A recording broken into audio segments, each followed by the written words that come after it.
Bismillahirrahmanirrahim. Assalamualaikum warahmatullahi wabarakatuh.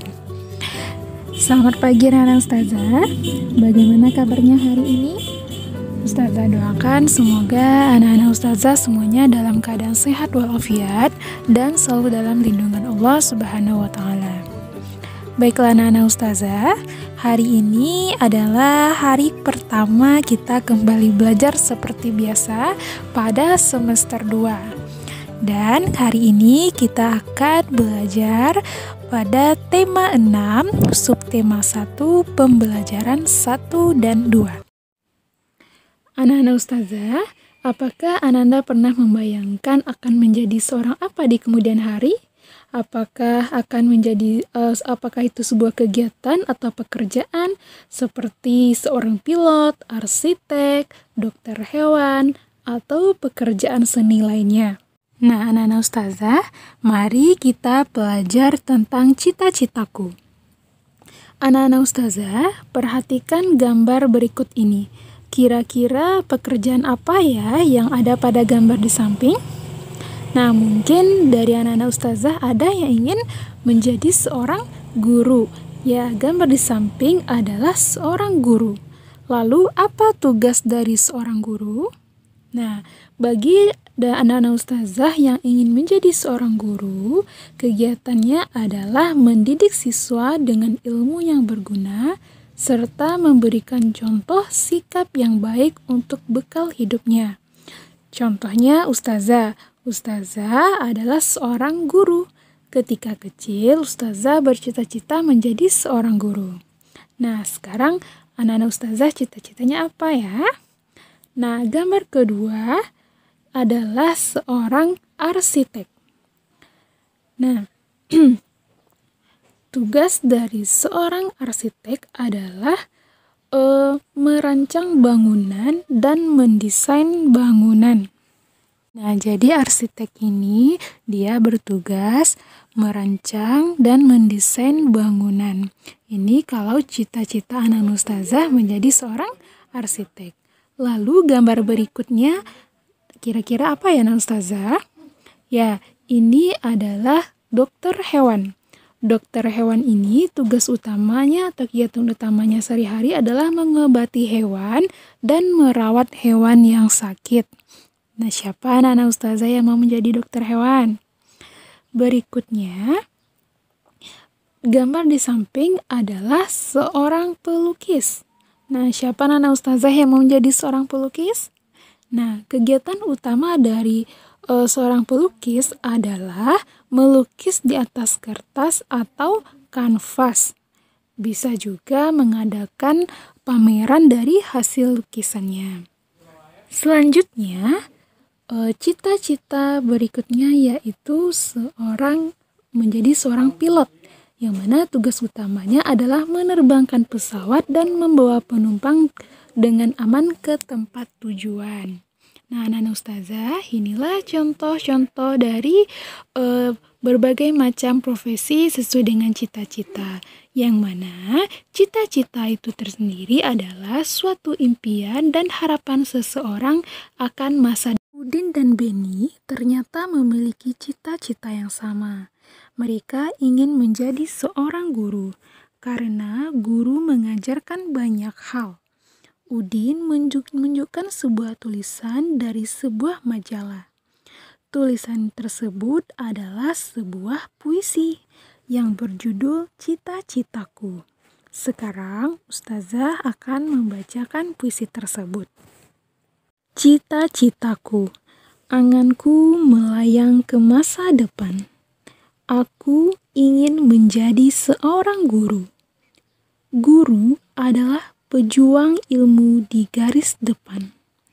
Guru tanpa pamrih berbagi ilmu. Aku akan berusaha mencapai cita-citaku. Tak akan lelah aku mencari ilmu. Tak akan aku berpangku tangan saja demi tercapainya cita-citaku. Itu tadi teks puisi berjudul Cita-Citaku. Teks berjudul Cita-Citaku di Atas merupakan sebuah karya puisi. Apa itu puisi dan apa ciri-cirinya? Perhatikan bagian-bagian teks puisi yang dibaca. Diskusikan ciri dari teks tersebut sebagai panduan menemukan ciri-ciri. Kamu dapat menjawab pertanyaan tersebut. Cita-citaku. Ini adalah teks dari puisi tadi. Apakah Hanana Ustazah menemukan bahwa teks tersebut terdiri atas kumpulan kata-kata yang tersusun menjadi baris-baris? Nah, ya, pada puisi tersebut terdiri atas kumpulan kata-kata yang tersusun menjadi baris. Lalu pertanyaan yang kedua, apakah Hanana Ustazah menemukan baris-baris tersebut terkumpul menjadi beberapa bagian? Ya, bagian-bagian tersebut terkumpul menjadi beberapa bagian, yaitu terdiri dari 2 bagian yang terdiri juga dari 4 baris. Setiap bagian tersebut disebut dengan bait. Jadi satu bait ini terdiri dari 4 baris. Lalu, pertanyaan berikutnya, tuliskan bunyi vokal dari kata terakhir setiap barisnya. Nah, anak-anak Ustazah, bunyi vokal itu terdiri dari A, I, U, E, O. Nah, itu adalah bunyi vokal.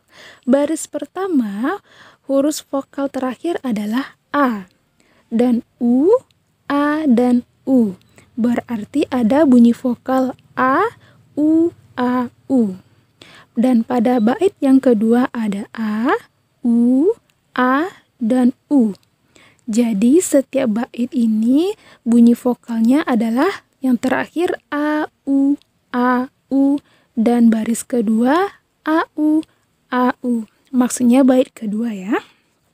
Lalu, apakah anak Ustazah menemukan keteraturan bunyi vokal kata terakhir pada setiap barisnya? Ya, kita menemukan bunyi terakhir katanya tersebut berselang-seling.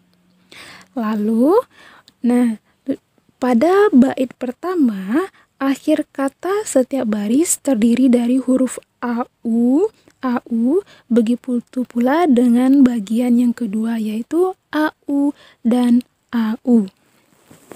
Nah, dari bacaan tadi atau puisi tadi, penulisan puisi tersebut dituangkan dalam bentuk bait yang terdiri atas baris-baris. Setiap bait terdiri dari 4 baris dan puisi ini memiliki irama akhir AB, yang mana kalau yang tadi AU.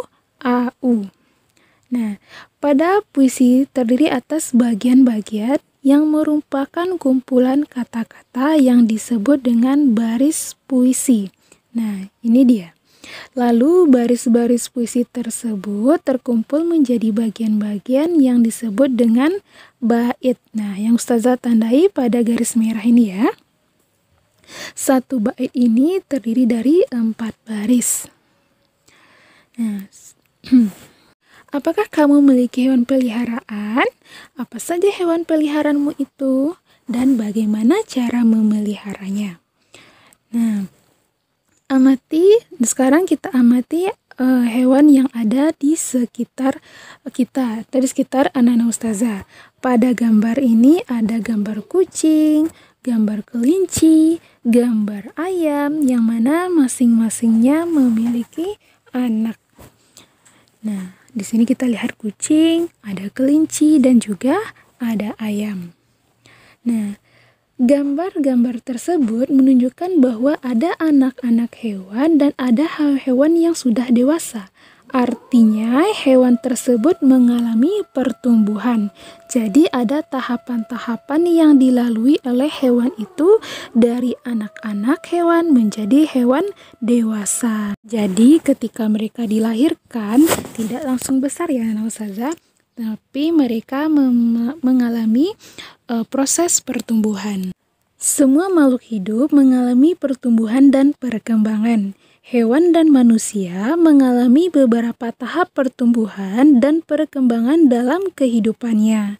Tahap pertumbuhan dan perkembangan hewan membentuk sebuah siklus hidup atau daur hidup. Nah, selanjutnya, hewan mengalami tahapan dan pertumbuhan dan perkembangan yang berbeda-beda.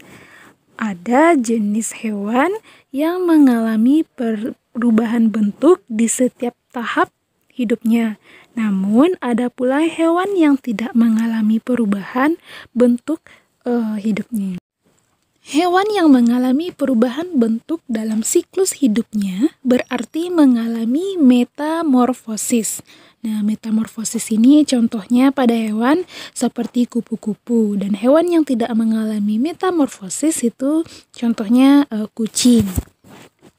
Selanjutnya, di antara hewan yang mengalami metamorfosis, ada hewan yang mengalami perubahan bentuk pada setiap tahapnya. Ada juga yang tidak.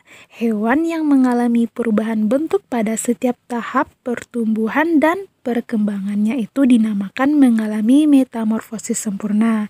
Sedangkan hewan yang mengalami perubahan hanya dalam tahap tumbuh kembang dinamakan metamorfosis yang tidak sempurna.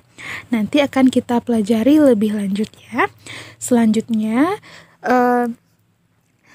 sekarang ini susunlah tahap pertumbuhan dan perkembangan hewan pada gambar menjadi tahap pertumbuhan yang benar. Kita beri nomor urut sesuai dengan nomor yang benar. Nah, kucing ini dia mengalami pertumbuhan dan perkembangan, tetapi dia tidak mengalami metamorfosis. Nah, berarti dia hanya mengalami pertumbuhan saja dari kecil hingga dewasa. Awalnya dari anak kucing, lalu menjadi kucing remaja dan menjadi kucing dewasa. Siklus hidup ini tanpa metamorfosis. Sebagian hewan mengalami daur hidup tanpa metamorfosis. Daur hidup tanpa metamorfosis ini tidak mengakibatkan perubahan bentuk tubuh yang sangat berbeda. Beberapa contoh yang tidak mengalami metamorfosis adalah ayam, kucing, kambing, ikan, dan burung. Misalnya saja siklus hidup hewan kucing. Zigot kucing mengalami perkembangan rahim induk betina. Setelah beberapa waktu anak kucing lahir dan menjadi kucing muda. Lalu kucing muda tersebut menjadi kucing dewasa yang organ produksinya telah siap menjadi fertilasi. Jika fertilasi terjadi, maka akan terbentuk zigot kembali atau bayi kucing kembali. Nah, nanti akan melahirkan kembali anak kucing yang berubah menjadi kucing remaja, lalu akan berubah lagi menjadi kucing yang dewasa. Nah, akan mengalami siklus seperti itu seterusnya, dan itu disebut dengan daur hidup. Nah, daur hidup ini disebut dengan daur hidup tanpa metamorfosis. Sekarang ada gambar ayam. Ayam ini juga termasuk hewan yang tidak bermetamorfosis. Dia hanya melakukan perubahan, yaitu hanya pada awalnya adalah telur. Namun dalam telur tersebut sudah ada ayamnya. Pertama telur, lalu menetas menjadi anak ayam, berubah menjadi ayam muda, lalu menjadi ayam dewasa. Nah, siklus hidup ayam dimulai dari telur, anak ayam, ayam muda, dan induk ayam atau ayam dewasa. Nah, Nana Ustazah, itulah contoh siklus hewan yang terjadi pada kucing dan juga ayam. Baiklah Nana Ustazah, sekarang kita akan lanjut pada materi yang berikutnya. Tempo adalah cepat dan lambatnya lagu dinyanyikan. Ada lagu yang dinyanyikan dengan tempo lambat, sedang, dan cepat. Tempo lagu biasanya ditulis dalam bentuk tanda atau istilah. tanda tempo biasanya ditulis di bagian atas kiri notasi atau lirik lagu. Pada lagu yang berjudul Kupu-Kupu yang Lucu, ciptaan Ibu Sud, ini dia bertempo lento atau lebih lambat. Selanjutnya, pada lagu kita lihat pada perbedaan tempo dari kedua lagu, yaitu yang berjudul Kupu-Kupu yang Lucu dan Tik-Tik Bunyi Hujan, yang keduanya diciptakan oleh Ibu Sud. Nah, jika kita perhatikan lagu tersebut, anak-anak ustazah bisa mencari liriknya ya. Itu memiliki perbedaan yang mana dapat kita lihat pada jenis-jenis tanda tempo pada lagu, yaitu pada lagu Ibu Pertiwi itu temponya largo atau lambat sekali. Dan pada lagu Kupu-Kupu yang Lucu itu tanda temponya lento atau lebih lambat. Dan jika kita lihat pada contoh lagu Tik-Tik Bunyi Hujan, itu tanda temponya adalah Adante atau sedang. Nah, itulah contoh beberapa contoh lagu dengan tanda temponya. Baiklah anak ustazah, sekarang kita lanjut pada materi yang selanjutnya. Peternak Muda dari Malang. Ustazah akan membacakan teks berikut, namun anak ustazah juga mengikutinya ya. Menjadi pengusaha di usia muda mungkin bukan tujuannya. Ia hanya ingin membangun usaha mandiri seusai kuliah. Seorang pemuda bernama Triyono merintis usaha peternakan bebek potong sejak tahun 2006 dengan modal seadanya. Berbekal ilmu peternakan yang didapatnya dari tempat ia belajar di Universitas 11 Maret, ia memulai usahanya. Usaha peternakan bebek potong ia kembangkan hingga pada tahun 2007. Ia mendapatkan inspirasi baru ketika melihat hewan-hewan kurban. Ia berpikir untuk memulai membangun sebuah peternakan sendiri. Untuk mendapatkan dana, ia membentuk sebuah kelompok bersama dan mengumpulkan dana dari teman-teman semasa kuliah. Setelah setahun kemudian, Trisono memulai berhasil memiliki sebuah lahan. Meski lahan itu tidak terlalu besar, ia dapat membangun beberapa kandang untuk mulai beternak dan sapi. Setelah usahanya berjalan, setahun berikutnya, ia mengembangkan usahanya untuk membangun peternakan dan pemotongan ayam. Usaha Trisono kian membesar. Kini ia telah memiliki usaha ternak ayam bebek, sapi, berikut pemotongannya. Ia pun mengelola limbah peternakannya untuk dijadikan pupuk. Meskipun kini usahanya kian membesar, ia tidak cepat puas. Ia bermimpi bisa memenuhi pasokan. Anak-anak ustazah, mari bersama-sama kita menjawab pertanyaan berdasarkan artikel yang kita baca tadi. Nah, yang pertama, siapakah Triyono? Ya, ia merupakan pengusaha muda yang memulai usaha sejak lulus kuliah. Selanjutnya, apa saja yang telah dilakukannya untuk menjadi pengusaha? Ya, benar. Usaha yang telah dilakukannya untuk menjadi pengusaha mulai usaha dari ternak bebek, kemudian dikembangkan ke ternak kambing, sapi, ayam, dengan menghimpun dukungan dari teman-teman kuliahnya. Lalu, kendala apa saja yang dihadapinya? Ya, kendala yang dihadapinya adalah masalah biaya. Dan pertanyaan berikutnya, apakah mimpinya Triyono tadi yaitu mempunyai usaha sendiri dalam bidang peternakan. Nah, anak-anak ustazah, Berternak itu merupakan kegiatan mengembangbiakan hewan ternak untuk memenuhi kebutuhan manusia. Hewan ternak adalah hewan yang dipelihara oleh manusia untuk memenuhi kebutuhan manusia. Nah, anak-anak ustazah, hasil hewan ternak yang dapat dimanfaatkan berupa telur, daging, susu, dan kulitnya. Pemanfaatan tersebut tergantung jenis ternaknya. Adakah kegiatan berternak di sekitar tempat anak tinggal anak ustazah? Nah, coba Ananda amati di lingkungan sekitar anak-anak ustazah ya. Kira-kira adakah usaha peternakan di sekitar anak ustazah? Lanjut, kita perhatikan gambar berikut. Nah, pada gambar pertama ada ayam, ada sapi, ada bebek, dan juga ada sapi. Nah, apakah dari gambar tersebut anak ustazah pernah melihat hewannya?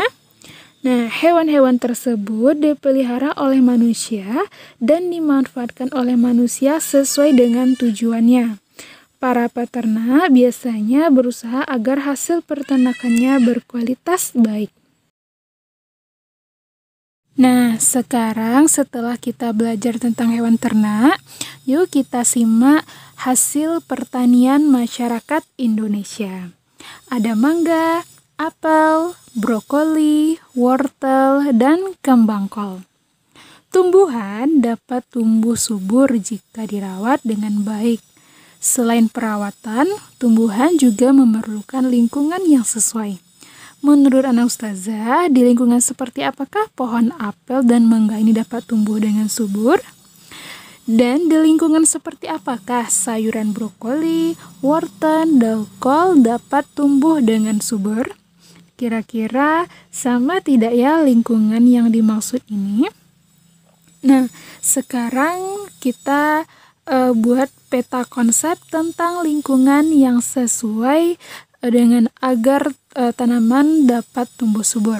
Nah, seperti anak ustazah, lingkungan yang sesuai agar tanaman tumbuh subur harus didukung dengan cahaya yang baik, nutrisi yang tepat, pengairan yang cukup, dan juga tanah yang baik, kelembapan dan terjaga, dan juga suhu yang tepat atau sesuai dengan kriteria tanaman atau akar tanaman yang kita tanam tadi. Anak ustazah, Indonesia memiliki wilayah yang sangat luas dengan kondisi alam yang berbeda. Perbedaan lingkungan alam itu menyebabkan perbedaan potensi sumber daya alam dan kegiatan penduduk. Jadi, sumber daya alam ini ada berbagai macam. Ada yang dapat diperbarui dan ada sumber daya alam yang tidak dapat diperbarui. Sumber daya alam yang dapat diperbarui adalah sumber daya alam yang dapat dihasilkan kembali dalam waktu yang tidak lama. Tumbuhan dan hewan termasuk sumber daya alam yang dapat kita perbarui. Kita dapat menghasilkannya kembali, tumbuhan dan hewan untuk dimanfaatkan. Tumbuhan dapat dihasilkan melalui usaha pertanian, dan sedangkan hewan dapat dihasilkan kembali melalui usaha peternakan. Baiklah anak ustazah, itulah pembelajaran tema kita hari ini. Semoga anak-anak semuanya bisa paham ya dengan apa yang telah ustazah sampaikan. Dan sebelum kita akhiri pembelajarannya, mari kita tutup dengan membacakan hamdalah. Alhamdulillahirabbil alamin. Dan juga ustazah ingatkan jangan lupa dikerjakan latihannya ya nak. Cukup sekian, wabillahi taufiq wal hidayah. Wassalamualaikum warahmatullahi wabarakatuh.